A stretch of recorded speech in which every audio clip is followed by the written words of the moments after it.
Hi, it's Melissa here, and today I've got another layout to show you with some of the leftovers of my December hip kit. So at this point I've actually killed the kit and I've made as many layouts as I can, and I have another video which will go up after this one that I actually made before this, but it's a longer one and this one is a bit more simple, so I thought I'd show you this one first.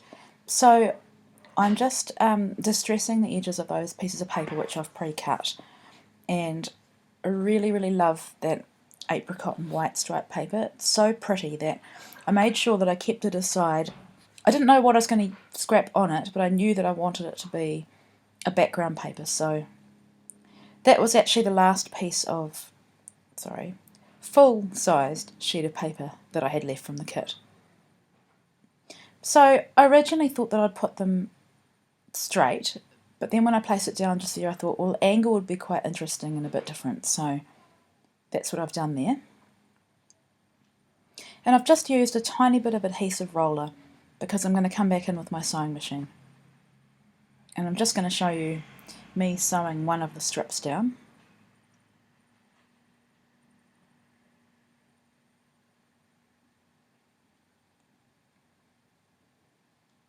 And that's done, and the next shot you'll see all three pieces sewn down.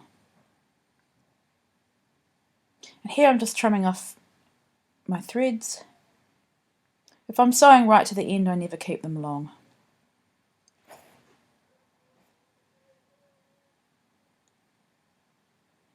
Okay, and originally I did think that I would sew right round the edge, but I've decided that that looks better just with the three strips sewn down along the edge, so I needed to put some adhesive just there. And I'm lifting up my edges for dimension. I often do that when I sew straight stitch like that. Now I'm just trimming off the edge because they're on an angle, those pieces of paper, there is a tiny bit of overhang.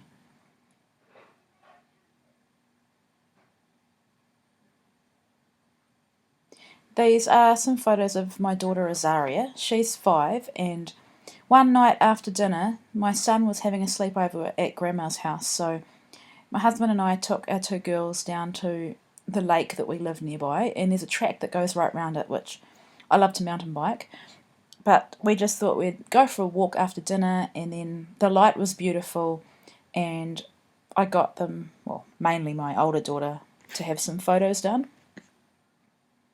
And the two photos, the first photo is of her smiling how she always smiles with her mouth closed. And for the second one I said, come on, show us some teeth.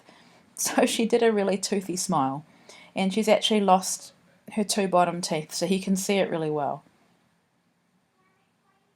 Often she doesn't want to smile for me at all, so the fact I got two different smiles is really awesome. And I wanted to scrap these photos together.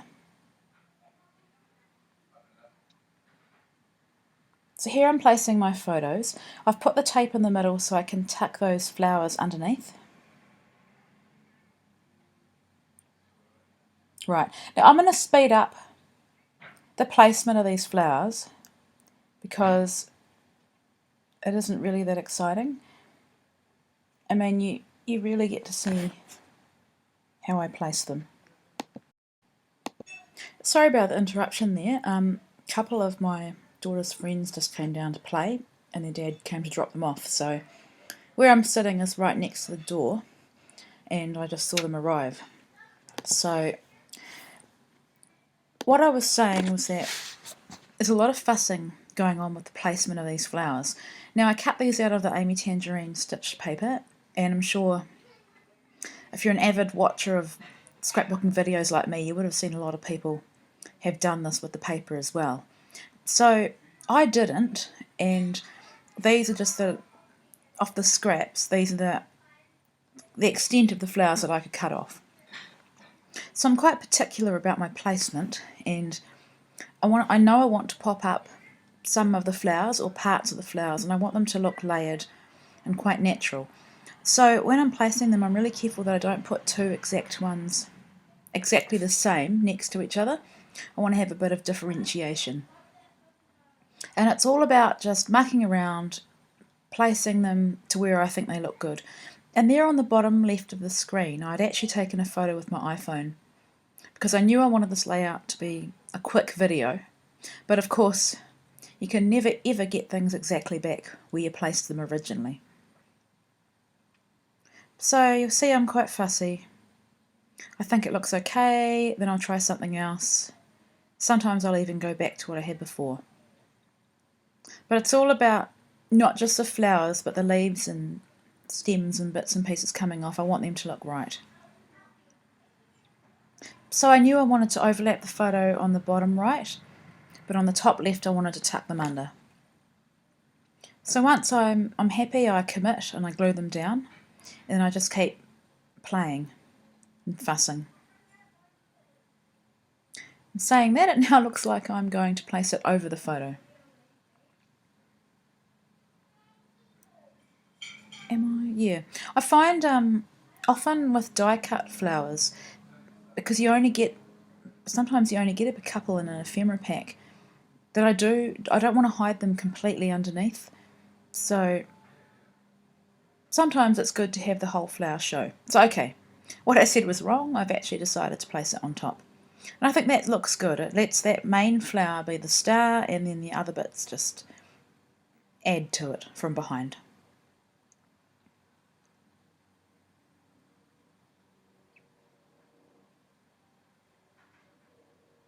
Sorry about the shaking. I still need to play around with the setup of my camera. And it's obviously I can't really see what I'm doing as I make these, so it's only after that I look at these videos and I go, oh my goodness, there's a lot of shaking going on.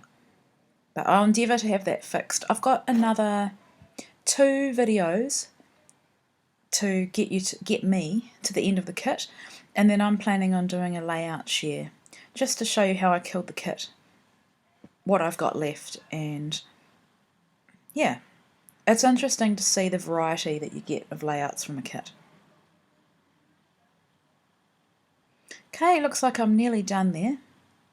Final one down.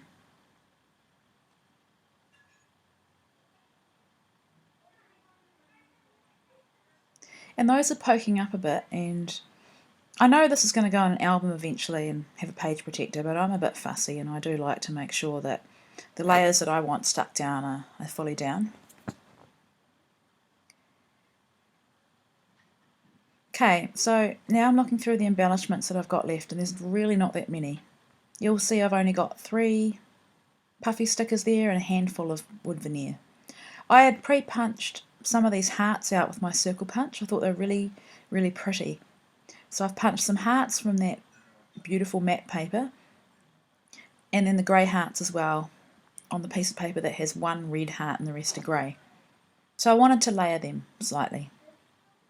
And I think using a punch, when you don't have a silhouette, is a really good way of just adding shapes and making the most of your tools. So I've said it before that I like to use my circle punch and pop up some of my circles, almost like homemade flair, obviously not metal.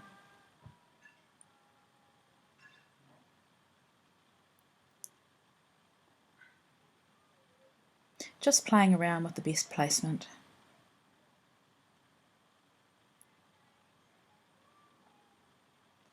That little die cut says life is better with a smile, which I thought was really appropriate for the page, but I don't know if it's the style of it, of the script, or, I mean, it should fit because it's all from the same collection, but I just couldn't get it to work.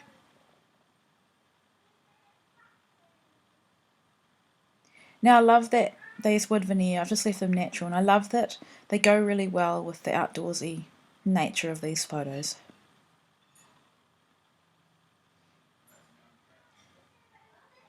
I love these thickers. Makes picking a title really easy. So that camera's not working there, so I've gotten rid of that. And I find that title looks best if I pull it down slightly onto the photo.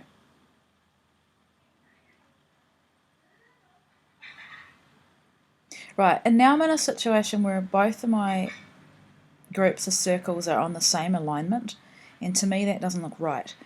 So I want to move them so that your eye isn't drawn to an invisible line at the top.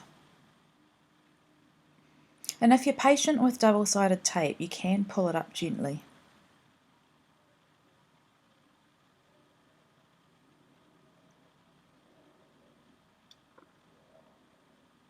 See, that immediately looks much better placed there.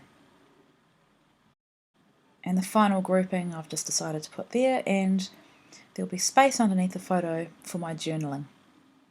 So I always need to be thinking, because I journal on pretty much all my layouts, where do I want that to go and how much am I going to be saying? So I thought it was perfect that the two words on here that I'm using are hooray and smile. Because to get that smile with her teeth, it really was a hooray moment for us. And she knew it too. I ask her often to smile with her teeth and she won't. So I'm adding those two hearts and I think they look really pretty with those flowers. And there's an arrow there that I want to get down. I'm just fiddling with the placement.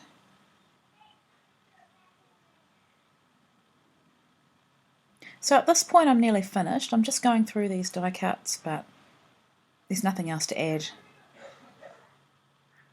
I have a go with that puffy sticker which talks about having a smile, but it doesn't go with the page either. So the only final thing I'm going to add is some gold Heidi Swap mist. Eventually. Oh, okay, yes, journaling. Better not forget my journaling. I love the look of handwritten journaling. So yeah, really important to cover your photo. I've been known to put black India ink on my photos before, and whilst you can mop it up or with a paper towel, it doesn't all come off. There I'm just wiping it off those hearts. I've been making a real effort lately, and I will make more of an effort to not just use black ink. And the gold works really well on this page. It's lovely. And the page is done. Thanks for watching, and I'll be back soon.